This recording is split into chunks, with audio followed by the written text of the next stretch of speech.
वाले शायकीन को अस्सलाम वालेकुम। मैं हूं आपकी होस्ट आसमा बुखारी और आज मैं आपके लिए लेकर आई हूं नावल जिया अब्बासी की कलम से लिखा गया है दूसरा शौहर मेरी मर्जी। चैनल को सब्सक्राइब करें, वीडियो को लाइक करें और बेल आइकन को प्रेस कर दें ताकि आने वाली न्यू नोटिफिकेशन आपको बर वक्त मिल सके। उसने खूंखार नज़रों से अपने सामने खड़े आशिक जान मूँछों वाले को देखा जो उसके पहले शौहर के मरने के बाद मजबूरन उसके पल्ले बंध गया था। यतीम गुलरानी की खातिर उसने आशिक जान मूँछों वाले से शादी के लिए हाँ कर दी थी। जलेबी जी, अब हमें ऐसे क्यों देख रही हैं? नॉवेल्स की हीरोइन की तरह पहली बीवी का दूसरा शौहर बनने की खुशी में उसने शर्माते हुए पूछा। तभी पान चबाती जलेबी बेगम ने आगे बढ़कर उसका हाथ पकड़ा और मूँछों वाले के गेंडे जैसे वजूद को खींचते हुए वो बाहर यतीम गुलरानी के पास आई थी। कान खोल के सुन लो, मैंने तुमसे शादी सिर्फ अपने यतीम गुलरानी को बाप देने के लिए की है, जिसे मेरे शौहर ने बेटी की तरह पाला है। आज से उसकी जिम्मेदारी तुम्हारी, इससे ज़्यादा की उम्मीद मुझसे मत रखना। चबा चबा कर कहती जलेबी बेगम वापस अंदर चली गई थी। आशिक जान मूँछों वाले ने बाप्ता भरी नज़रों से गधी उर्फ गुलरानी को देखा और दोनों बाजू खोलते हुए उसे अपनी शफकत भरी छाँव में ले लिया। उसने सोच लिया था गुलरानी के जरिए वो एक दिन जलेबी बेगम के दिल में भी जगह बना ही लेगा। दिन तेज़ी से गुजर रहे थे।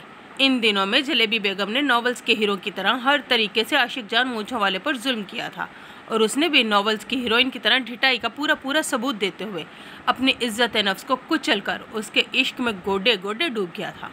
वो उसे तब भी हसीन लगी थी जब जलेबी बेगम ने उसे गंजा करके गुलरानी से उसकी टिंड चटवाई थी। उस पर तब भी प्यार आया था जब उसने आशिक जान मूँछों वाले को कमरे में बंद करके चूहों को उसकी पेंट में छोड़ दिया था।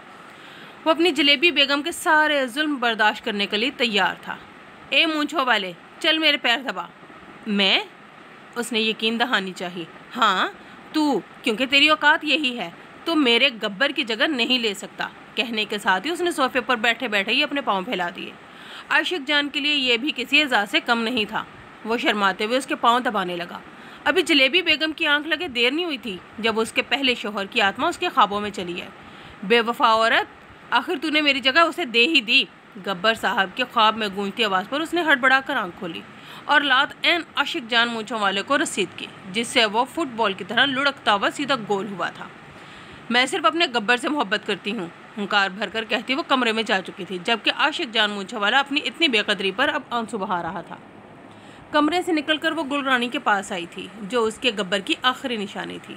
उसके सर को सहलाते हुए वहीं रखी कुर्सी पर बैठ गई जब गुलरानी ने गाना गुनगुनाना शुरू किया। अपनी गाड़ी रिवॉल्व निकालूं साथ, मैं जाना तुझको बिठा लूं, मछली पुलाव खिलाऊं तुझे सिंधु दरिया के किनारे। जलेबी बेगम ने हैरत से गुलरानी को देखा जो दांत दिखा रही थी। ये गाना किसने सिखाया तुम्हें? और फिर ढींचू ढींचू करते हुए उसने आशिक जान मूँछों वाले की सारी बातें बता दी, जिस पर जलेबी बेगम तड़प कर उठी और तेज से किचन में आई, जहां आटा गूंदते आशिक जान मूँछों वाले पर टमाटर काटती फरहाना मुलाजमत डोरे डाल रही थी। तभी पोज़ेसिव सी जलेबी बेगम आगे बढ़ी और बालों से पकड़कर उसे खिड़की से बाहर फेंक दिया। मेरे मूँछों वाले पर डोरे डाल रही हो? मेरा?